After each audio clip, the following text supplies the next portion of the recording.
For today's video guys, andito naman tayo. Gumawa naman tayo ng ating pangulam. Ito, magluluto tayo. Simpleng luto pang bahay lang ating gagawin. At ang ating lulutuin naman ay adobo na manok. Ito, atin mo ng papulayin ang ating mga lamas bago pa natin inlunod ang ating ginagayat na manok.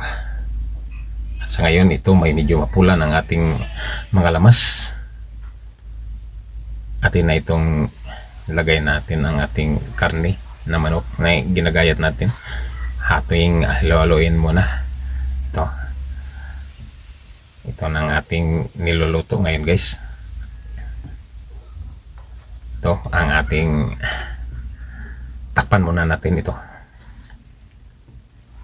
At sa ngayon malapit na itong maluluto ang ating karne guys na manok. Ating lagyan ng panimpla.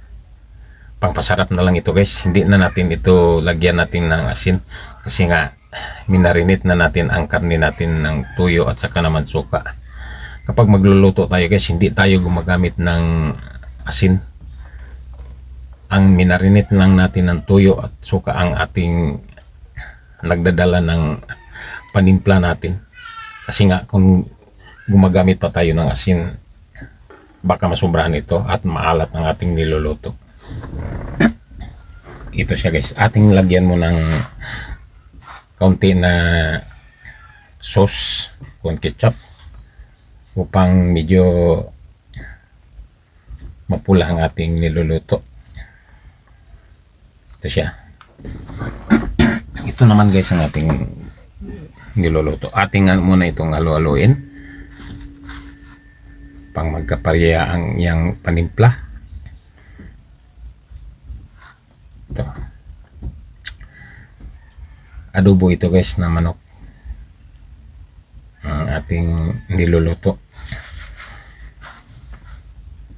Tayong mag upload ng mga video guys, hindi tayo masyadong gumagamit ng mga music kasi nga hindi pa tayo authorized na gumagamit kasi nga hindi pa tayo binigyan ni Mita sa mga license music kasi nga